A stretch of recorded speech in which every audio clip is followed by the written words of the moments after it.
I thought I was receiving watercolours, but what I got in the mail turned out to be something completely unexpected that has something that sets it far apart from regular watercolours. It behaves differently, and wait for it, it presents less challenges than other watercolours. How could this be, and what is this? Have I discovered the best value for your buck art supply of 2024? I think I might have. This is what I will be sharing in today's video while I dive into this 128 colour set.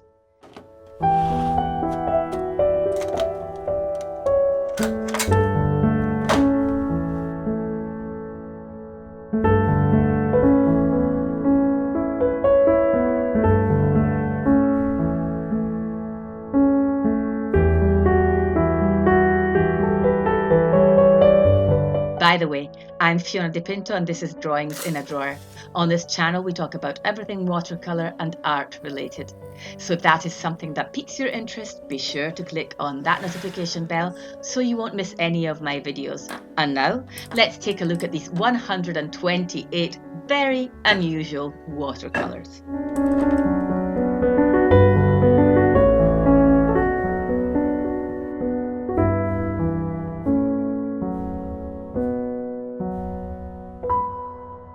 When I got these paints that were sent to me by Lightwish to review, again, not a paid promotion, not a penny in sight, I was a little bit of a loss because this looked to me like one of those sets you give to kids. It's set up that way. I was sceptical, to say the least. They also sent me a swatch book and I really had my eyes on this item more. It's 100% cotton paper. I think it's a really cool idea and I look forward to using it a lot, especially to test my own mixes. I love that it has this transparent sheet in between each page. 128 student grade and beginner friendly watercolours. Where do I begin? Or at least, this is all the information I have from the company, but the box actually says artist grade. With a handful of these colours being fluorescent and about 44 I would describe as very, very mildly metallic, almost more granulating, these paints have a price tag of around $29 at the time of this video. 128 watercolours for $29? Admittedly, the pans seem to be much smaller than your average half pan, so quantity of product could come into play here, in part, we'll see. Mind you, on Amazon Italy they cost $49.99, so that's quite a big jump in price. So you can imagine I had my reservations about this art supply, but then this happened.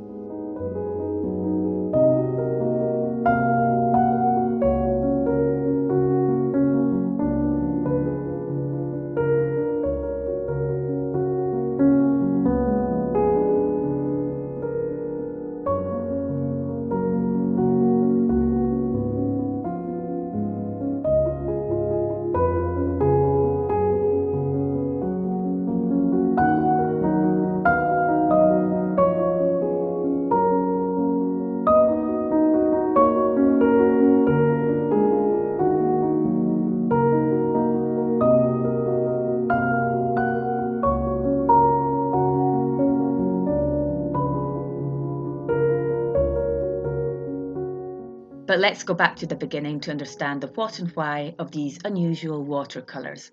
I was ready to angle this as a challenge along the lines of, can I paint a professional looking piece with student grade paints? You've seen those, haven't you? But I began to doubt myself the minute I started swatching them. I was immediately won over by the palette because these colours are just, I love 80% of these colours. But above all, these weren't acting powdery and going down opaque like most of the watercolours in this price range tend to do. I started out with a piece in my Bao Hong sketchbook and I was still very much on the fence. The paints lifted very easily, but it also took me longer to build up the layers to reach darker tones. By the end, it was these koi fish that kept me painting. I was just impressed with the beautiful blending that seemed to have occurred naturally, on its own.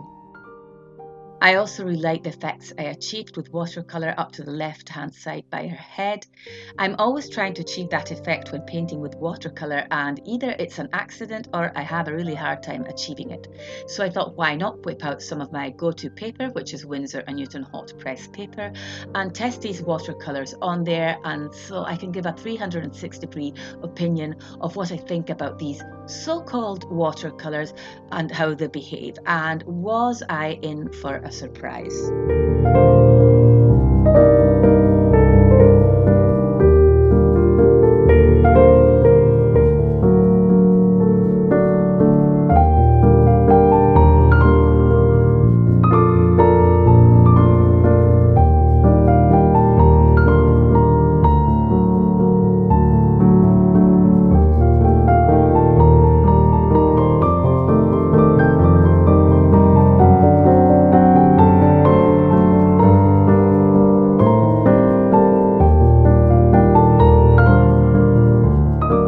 Where do I start? Let's start from something that you might have noticed yourself, or you might notice yourself if you go back and watch this video again. The paint moves differently. It moves slower. If I placed wet paint on a wet surface with regular or professional watercolour, it would snowflake out uncontrollably. I noticed almost immediately that this doesn't happen with these paints, and I am wondering whether this is due to the weight of the particles that make up the pigment, of which I have no information.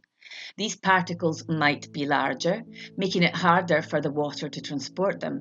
Whatever it is, this makes painting with these quite a bit less unpredictable than painting with the queen of I'll go where I want to, that is watercolour.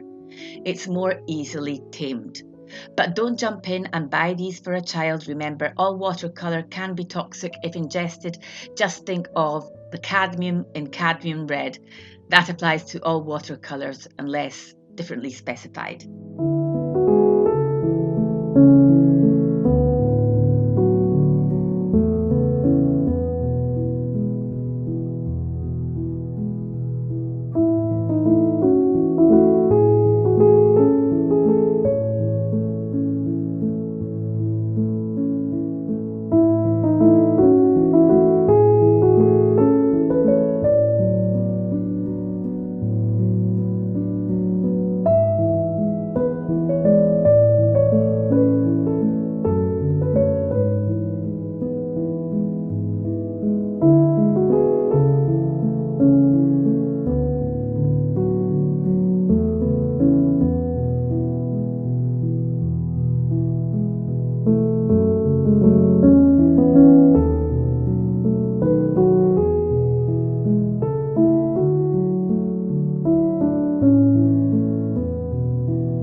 What do I know about these paints? Not much, to be honest, apart from the fact that the binding agent is gum arabic.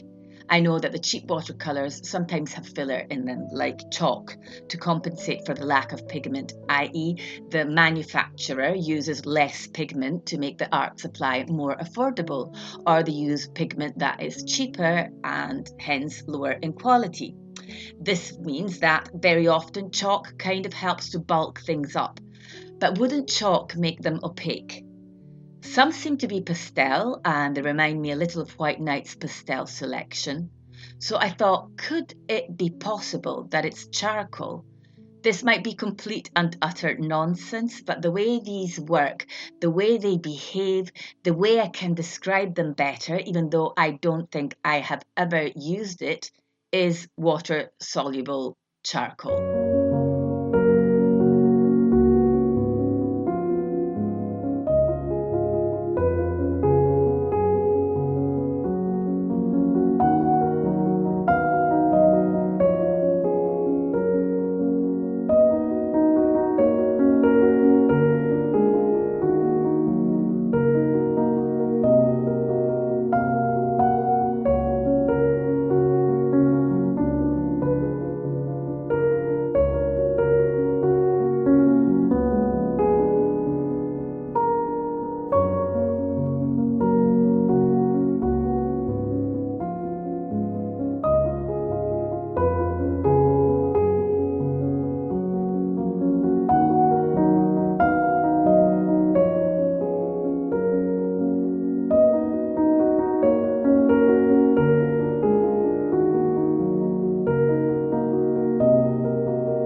I have to say, the minute I had painted the man and rabbit, I knew that I'd be staying in with these watercolours for a couple of days.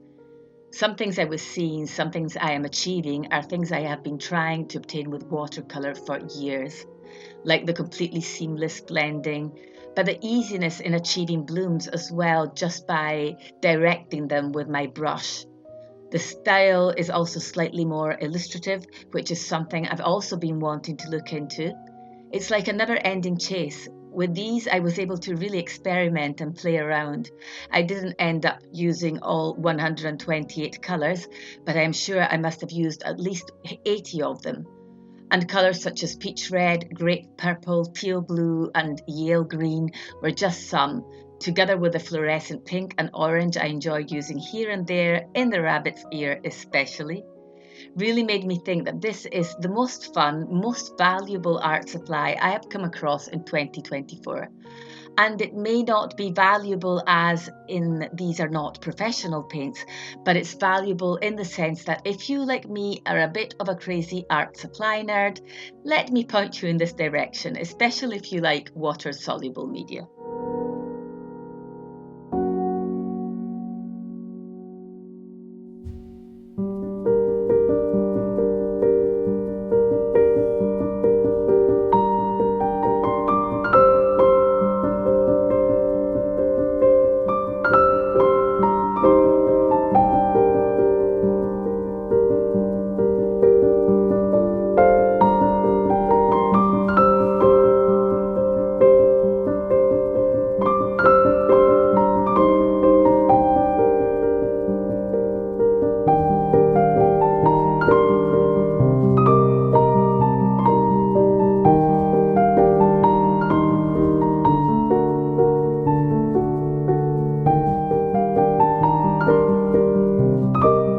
On a closing note, I didn't have any issue with glazing, transparency, etc. These only felt different to watercolour in a way I can't 100% pinpoint. They felt wonderful. I just wish they made the light fast version of them. Anyway, this is the end of the video. If you'd like to connect with me and with our art community and get those creative juices flowing once and for all, check the links down in the description box to attend live painting sessions and tutorials, or to simply join our Facebook group and meet other interesting artists. Oh, and by the way, I have a 10% discount code down below. Actually, it's a link for the paints and the swatch books. So check them out if you want to grab them. It's definitely something that is going to be fun for you. Well, that's all. Everything is in the description box. If you enjoyed this video, let me know down below in the comments where you come from. And in the meanwhile, I will see you next Sunday. Bye for now.